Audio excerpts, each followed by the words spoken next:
نماز کے بغیر جو اپنی زندگی گزارتے ہیں ان کی زندگی میں سوائے ٹینشن اور دکھ کے اور ہو کیا سکتا ہے؟ خشوع کے ساتھ نماز کرنا سیکھو. نماز پڑھنے کے بعد آپ ہلکے پھلکے پاؤ گے اپنے آپ کو. رقت کے ساتھ اللہ کے حضور گڑ گڑاتے ہوئے سجدے کرو, اس کا اپنا سرور پاؤ گے. اللہ اکبر. لیکن ایک بندہ کہے کہ جناب میں نماز پڑھتا ہوں لیکن ایسی کیفیت تو پیدا نہیں ہوتی, تو شیطان اس کو کہتا ہے کیا فائدہ ایسی نماز پڑھنے کا. لوگ بھی کہتے ہیں فلاں بندے سے یہ جرم بھی سرزد ہوتا ہے, نماز بھی پڑھتا ہے, اس کی نماز کو مورد الزام بناتے ہیں. تو بندہ بھی کہتا ہے چھوڑے, نماز نے مجھے کیا فائدہ دیا. لیکن کہا نہیں, نماز نہیں چھوڑنی. پہلے فرمایا نماز میں خشوع کرتے ہیں, یہاں فرمایا نماز کی محافظت کرتے ہیں. اگر کسی وجہ سے خشوع پیدا نہیں ہوتا چھوڑتے پھر بھی نہیں ہے. یہ اللہ کا فریضہ ہے. محدث کچھوچوی علیہ رحمہ سے ان کے ایک مرید نے کہا حضرت نماز پڑھتا ہوں لطف نہیں آتا, مزہ نہیں آتا. تو آپ نے حیرت سے کہا کہ اس کے باوجود پڑھتے تو ہو؟ کہا جی وہ تو اللہ کا حکم ہے, وہ تو پڑھتا ہوں. تو محدث کچھوچوی علیہ رحمہ جھومنے لگے, کہا واہ واہ تم لطف کے بندے نہیں اللہ کے بندے ہو. تمہیں سرور نہیں آتا پھر بھی پڑھتے ہو, اس کا مطلب ہے تم سرور کے لیے, مزے کے لیے, لطف کے لیے نہیں پڑھتے, تم تو اللہ کے لیے پڑھتے ہو. اللہ اکبر. تو بندہ سرور نہیں بھی آ رہا پھر بھی اپنے آپ کو کھینچ کے لا رہا ہے مسجد کے اندر. خیال تنگ کر رہے ہیں پھر بھی مصلی پہ اپنے آپ کو کھڑا کر رہا ہے. سوچیں اس کو آوارہ پتے کی طرح کبھی ادھر پھینکتی ہیں لیکن پھر بھی وہ کھڑا ہوا ہے کہ میں نماز پوری کر کے جانی ہے. بار بار کبھی بھولتا ہے لیکن پھر دوبارہ نیت مان کے کھڑا ہو جاتا ہے, نہیں میں پوری کر کے جانی ہے. یہ کیوں کرتا ہے؟ میرے اللہ کا حکم ہے. تو خشوع کی وہ کیفیت نہ بھی ہو تو کہا محافظت پھر بھی کرتے ہیں. یہ خوش نصیب لوگ ہیں. اولئک هم الوارثون. یہ لوگ وارث ہیں. یہ لوگ جن میں یہ خوبی ہیں یہ وارث ہیں. کس چیز کے وارث ہیں؟ مال کے, دولت کے, کوٹھیوں کے, کاروں کے, محلات کے. کہا الذین یرثون الفردوس. یہ جنت الفردوس کے وارث ہیں. ہم فیہا خالدون. اس جنت سے وہ کبھی الگ بھی اس میں ہمیشہ رہیں گے.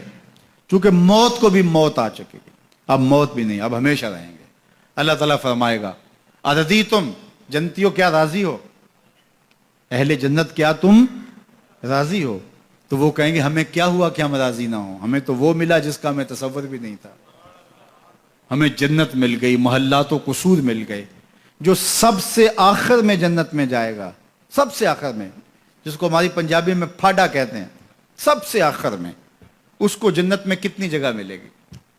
جو بندہ سب سے آخر میں آتا اس کو دھوپ میں جگہ ملتی ہے, جو اس سے تھوڑا سا پہلے آگا اس کو برآمدے میں ملی, جو اس سے پہلے آیا اس کو اندر جگہ ملی. ایسے ہی ہوتا ہے. تو جو سب سے آخر میں جائے گا جنت میں تو وہ سب سے بڑا گنہگار ہوگا, اور جہنم کے رگڑے سہ سہ کے وہ جہنم سے نکلے گا سب سے آخر میں. بخاری شریف میں تذکرہ موجود ہے. اللہ کے حضور حاضر ہوگا اور اللہ اس بندے کو کہے گا بتا کیا چاہیے. وہ کہے گا مالک مجھے یہ چاہیے. اللہ فرمائے گا لکا ما تمنیت, جو تو نے آرزو کی جات سب کچھ میں نے تیری جھولی میں ڈال دیا. اب جنت میں چلا جائے گا. اب اس کو تو یہ ہوگا سایہ دیوار میں جگہ مل جائے تو غنیمت ہے. جنت کے کسی درخت کے نیچے جھونپڑا لگا لوں تو کافی ہے. چلو کوئی 2 مرلے کا 3 مرلے کا کٹھیا بھی مل جائے تو کافی ہے. اس کے لیے تو اتنا ہی کافی کہ جہنم سے نکل گیا. لیکن اس کو کہا جائے گا جا جنت میں چلا جا, اور تیرے لیے جنت میں دنیا سے 10 گنا جگہ ہے. دنیا سے, بخاری کی روایت, 10 گنا جگہ. یہ 7 بر اعظم پہ پھیلا ہوا جہاں, اور اس کو 10 سے ضرب دیں, اتنی جگہ اس کی ہے جو سب سے آخر میں جائے گا. جب اللہ یہ فرمائے گا تو وہ کہے گا اتسخر وانت الملک. میرے رب تو مجھے رب ہو کے مذاق کر رہا ہے, مالک ہو کے مجھ سے مذاق کر رہا ہے, بادشاہ ہو کے مجھ سے مذاق کر رہا ہے. اس کو لگے گا ہی نہیں کہ مجھ کو, میں ساری زندگی پاپ کرنے والا لیکن ایمان کا چراغاں تو اندر تھا. اللہ اکبر. آج نکلے گا تو جنت میں سب سے آخر جانے والے شخص کو کتنی جگہ ملے گی؟ دنیا سے 10 گنا جگہ دنیا سے سب سے آخری شخص کو, پھاٹے شخص کو ملے گی. پھر بلال حبشی کی جاگیروں کا عالم کیا ہوگا؟ ابو بکر عمر کی جاگیروں کا عالم کیا ہوگا؟ بابا فرید گنج شکر, داتا گنج بخش علی اجویری, شیخ احمد مجدد الف ثانی کی جاگیروں کا عالم کیا ہوگا؟ مالک کے حضور جب بندہ عزت سے سر جھکا دیتا ہے اللہ کی رحمتیں بندے پہ نازل ہوتی ہے. ایک روایت میں آتا ہے جب بندہ نماز کے لیے کھڑا ہوتا ہے, ابھی اس نے سجدے میں جانا ہوتا ہے, ابھی وہ قیام ہی کرتا ہے, اللہ فرماتا ہے میرے بندے کے گناہ جو ہیں اس کے بدن سے نکال کے ایک سمت کر دو تاکہ میرا بندہ اس حالت کے اندر میرے حضور حاضر ہو کہ وہ گناہوں سے پاک اور صاف ہو۔ حضرت نبی رحمت صلی اللہ علیہ وآلہ وسلم فرماتے ہیں کہ پھر اس کے سارے گناہ اس کے بدن سے اتار کے ایک سمت رکھ دی جاتی اور بندہ مصلی پہ سبحان ربی العالی کے نغمے الاپتا ہے، رکوع کرتا ہے، سجدے کرتا ہے۔ جب سلام پھیر کے نماز ختم کر کے دعا کر کے جانے لگتا ہے تو فرشتے عرض کرتے ہیں مالک یہ جو گناہ اتار کے ایک سائڈ پہ رکھے تھے یہ دوبارہ اس کو دے دیں؟ اللہ فرماتا ہے جس کی جھولی سے گناہ نکال لیے تھے دوبارہ اس کی جھولی میں نہیں ڈالیں۔ اللہ اکبر۔ اور ایک روایت کے لفظ ہیں کہ جب بندہ نماز کے لیے کھڑا ہوتا ہے اس کے کندھوں کے اوپر سارے گناہ آ جاتے ہیں اور اس کے سر کے اوپر گناہ آ جاتے ہیں۔ جب رکوع میں جاتا ہے تو کندھوں والے گناہ گر جاتے ہیں، اور جب بندہ سجدے میں سر رکھتا ہے تو اللہ تعالیٰ اس کے سارے گناہوں کو ختم کر دیتا ہے اور وہ بالکل پاک ہو جاتا ہے۔ حضرت سلیمان فارسی ایک دن ایک درخت کے نیچے کھڑے تھے، آپ نے درخت کی شاخ کو پکڑ کے جنبش دی، حرکت دی، موسم خزاں تھا، درخت کی شاخ کے سارے زرد پتے گر گئے۔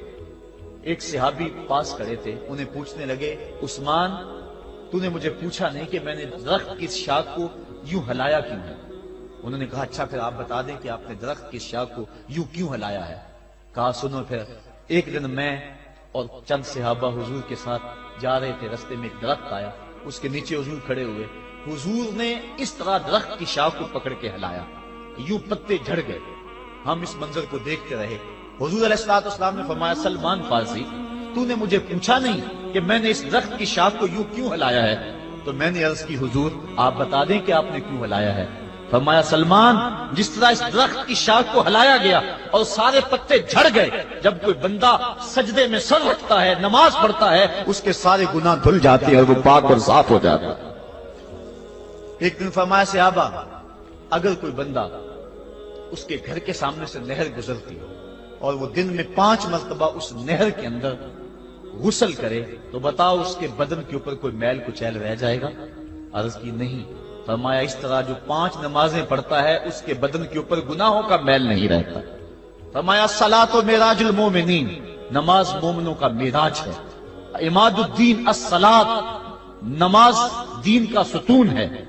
حبب الی من دنیاکم ثلاث، الطیب والنساء وجعلت قرۃ عینی فی الصلاۃ، مجھے تمہاری دنیا سے صرف 3 چیزیں پسند ہیں، خوشبو، منکوحہ بیویاں اور میری آنکھوں کی ٹھنڈک نماز میں رکھی ہے۔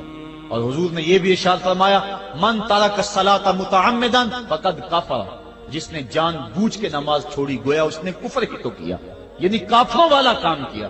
حضرت امام فخر الدین رازی نے تفسیر کبیر میں لکھا حافظوا علی الصلوات والصلاۃ الوسطی، اس آیت کریمہ کے تحت ایک عورت مدینے کی گلیوں میں چیخ رہی ہے اور کہنے لگی مجھے حضور کے در کا پتہ بتاؤ۔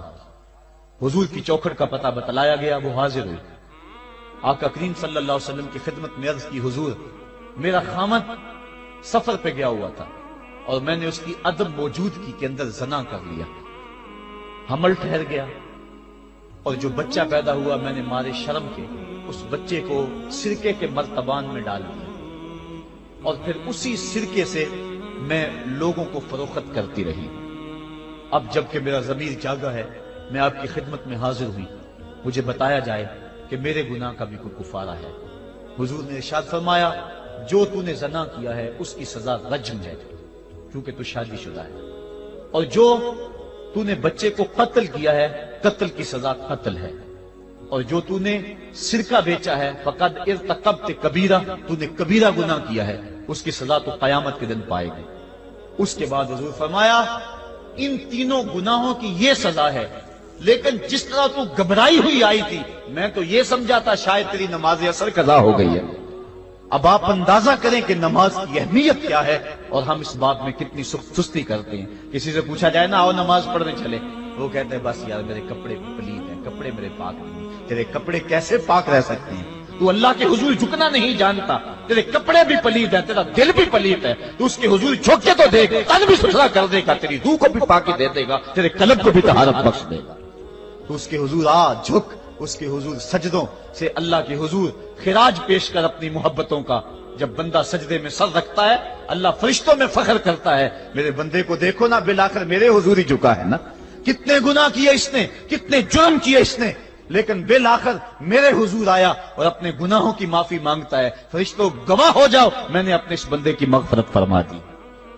تو اللہ کے حضور نماز پڑھنے والا، بلکہ ایک روایت مسند امام احمد بن حنبل میں موجود ہے، حضور فرمایا جب بندہ نماز کے ارادے کے لیے اٹھتا ہے اور وضو کرنے کے لیے جب پانی کا پہلا قطرہ چلو پہ لیتا ہے، جو ہی اس کے بدن سے وضو کا پانی چھوتا ہے، اللہ اس کے گناہوں کو معاف فرما دیتا ہے۔ جس نماز کے قصد کے لیے اٹھیں اور وضو کریں اور پانی چھوتے ہی گناہ معاف ہو جائیں، اگر اس نماز کا اعلیٰ درجہ سجدہ کر لیا جائے تو پھر مالک کی کتنی رحمت نازل ہوگی۔ یہ کتنی بڑی دولت ہے، یہ کتنا بڑا سرمایہ ہے جس سے ہم لوگ محروم رہ جاتے ہیں۔ آؤ اللہ کی رحمتیں سجدے میں ڈھونڈے، سجدے میں پیشانی رکھ کے جب ہم اس کی رحمت کو مانگے تو وہ مالک ہمارے اوپر رحمتیں نازل کرے گا۔ آج پوری دنیا کے اوپر مسلمانوں کے ساتھ جو حالات ہیں وہ کسی سے مخفی نہیں۔ کوئی کہتا ہے کہ معاشی طور پہ مسلمان کمزور ہیں، اس وجہ کو بھی میں تسلیم کرتا ہوں۔ مسلمان کے پاس آلات حرب و ضرب بھی موجود نہیں ہیں، اس وجہ کو بھی تسلیم کر لیا جائے۔ سیاسی طور پہ مسلمان کمزور ہیں، اس وجہ کو بھی تسلیم کر لیا جائے۔ یہ ساری وجہیں اپنی جگہ پہ، لیکن یہ بھی تو سنو، مسلمانوں کی تعداد اس وقت 1 ارب 40 کروڑ ہے۔ افرادی قوت اتنی کبھی بھی مسلمانوں کی نہیں ہوئی تھی۔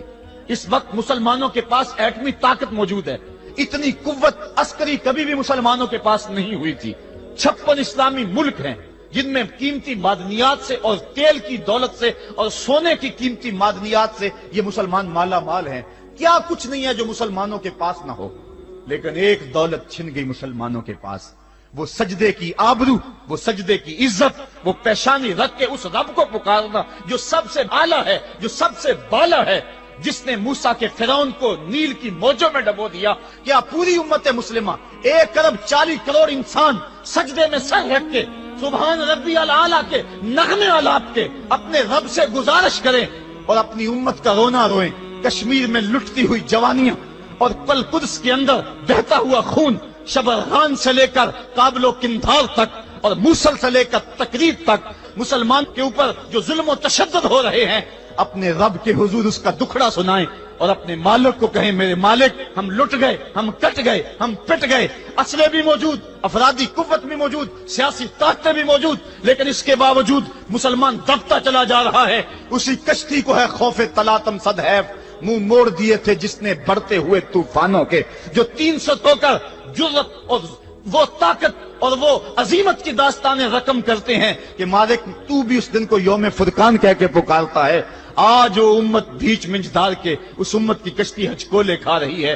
ہماری فریاد، ہمارا استغاثہ تیرے سے ہے، میرے مالک ہمارا کھویا ہوا وقار بحال کر دے اور اس امت کو اس مرتبہ کمال تک پہنچا دے جس مرتبہ کمال تک یہ امت پہلے پہنچی تھی، اور ان کا کھویا ہوا وقار بحال کر دیا جائے۔ آج بھی ہم اگر سجدوں سے اپنے رب کو منا لیں اور وہ روٹھا ہوا رب آج بھی ہماری مدد کے لیے آ جائے تو پھر کوئی قوت، کوئی طاقت ہمیں نہیں لتاڑ سکتی۔